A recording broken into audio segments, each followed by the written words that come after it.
¿Por qué se llega al final de la serie documental Rostros y Rastros?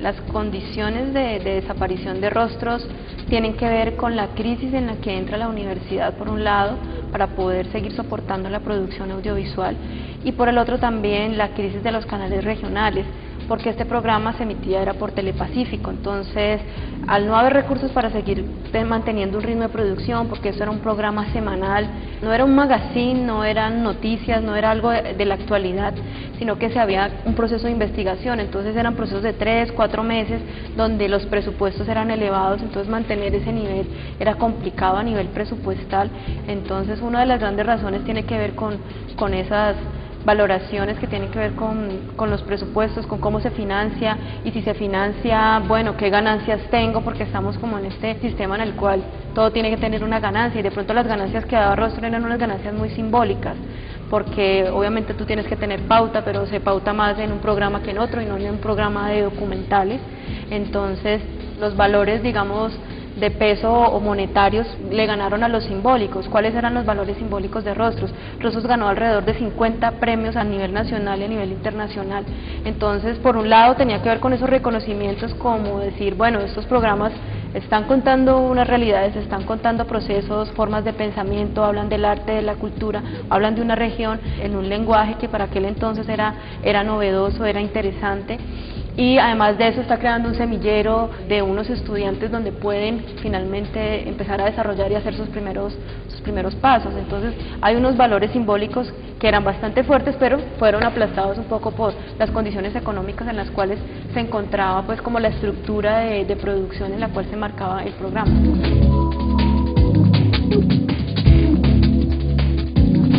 Los realizadores caleños han sido considerados como los mejores en Colombia. ¿Qué influencia pudo tener Rostros y Rastros en ello?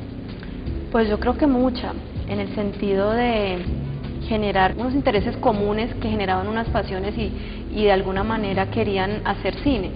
O sea, cuando uno habla con algunos de los realizadores de los principios de Rostros, la opción era hacer cine, pero como hacer cine hace 20 años era costoso, igual que ahora, pero antes era mucho más complicado porque no teníamos tecnologías digitales.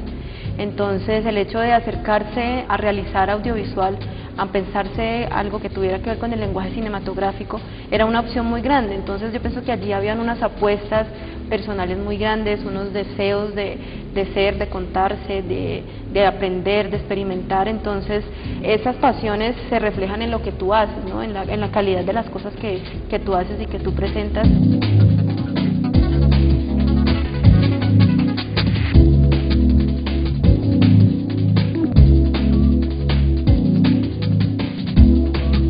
Entonces partimos como de ese primer nivel como que es muy emocional o pasional, y segundo porque hay detrás de esto toda una estructura académica de formación que tiene que ver con la Escuela de Comunicación Social, porque no solo somos comunicadores sociales que estamos contando la actualidad, sino que la Escuela de Comunicación Social se preocupa por formar a los estudiantes en investigación, en estar muy bien documentados, en la capacidad de análisis que tengamos sobre lo que nos enfrentamos.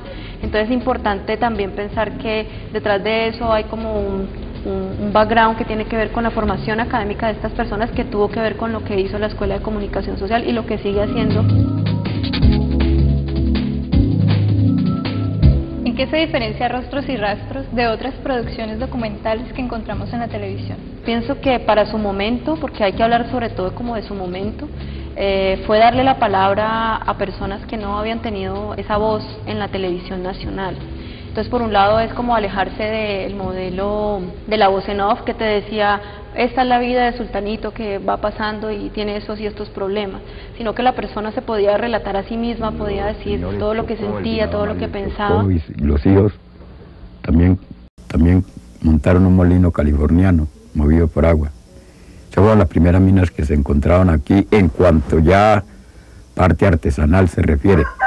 Rostros y Rastros tiene como varios momentos, ¿no? Por un lado a veces también se ocupa como de las artes que tienen que ver con el cine, con la literatura, con la pintura, con unos artistas que tenía Cali.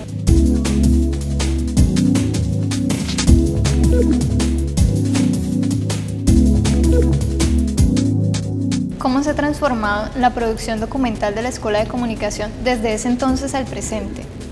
En la Escuela de Comunicación se sigue haciendo documental y evidentemente ha crecido en términos sobre todo de las propuestas del lenguaje, ¿no? Digamos que la estructura de producción se ha mantenido, el centro de producción de la Escuela de Comunicación también se ha fortalecido, digamos que eso ya está consolidado, ya sabemos cómo funciona una producción documental, qué es más rentable, cuáles son los tiempos que debemos de manejar.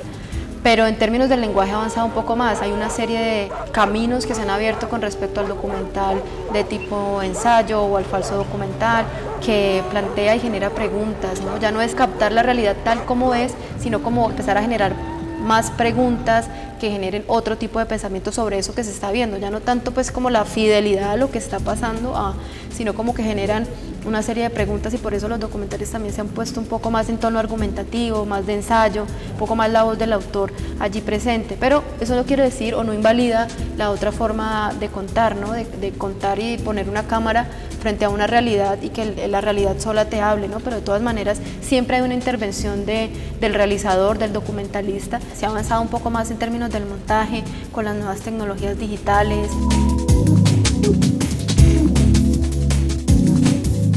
Entonces yo creo que se ha avanzado un poco más en términos del lenguaje, pero se mantiene una estructura de producción y se mantiene sobre todo el interés que hay sobre que estos procesos estén con una investigación muy sólida, que de alguna manera presente cuestiones, genere nuevo conocimiento. Entonces esas dos cosas se mantienen. Yo creo que hemos avanzado un poco en términos de los recursos y las tecnologías y los formatos de los cuales disponemos, pero también de nuevas maneras de contar que ya no son tan clásicas como antes, sino que generan un poco más de hibridaciones con otros géneros. Entonces allí yo creo que se ha avanzado en ese sentido.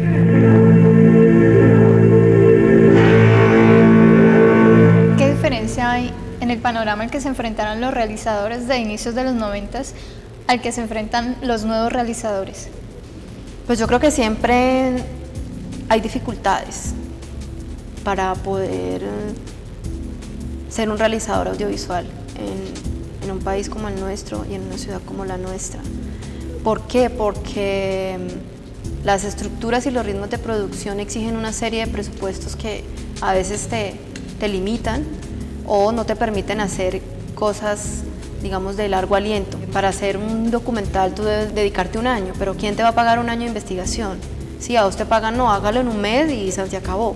Entonces eso es como una de las dificultades, ¿no? Como la relación entre lo que implica un proceso creativo y de investigación y los presupuestos con los cuales disponen los canales y las programadoras, digamos, nacionales. En 1921, otros grandes empresarios italianos, los Di Domenico Di Ruggiero. Una manera de poder realizar documentales es a través de convocatorias. Sin embargo, vos no puedes decir que vos mismo, una productora independiente que no tenga intereses comerciales, se puede lanzar al agua y hacer un documental semanal, que era lo que hacía Rostros, un documental semanal. Entonces ahí está una diferencia, ¿no? Que Rostros hacía un documental semanal y se mantuvo 12 años al aire. Por eso consideramos que su valor es de gran cuantía, pues para poder decir esto es un patrimonio audiovisual, tenemos que salvaguardarlo, tenemos que preservarlo.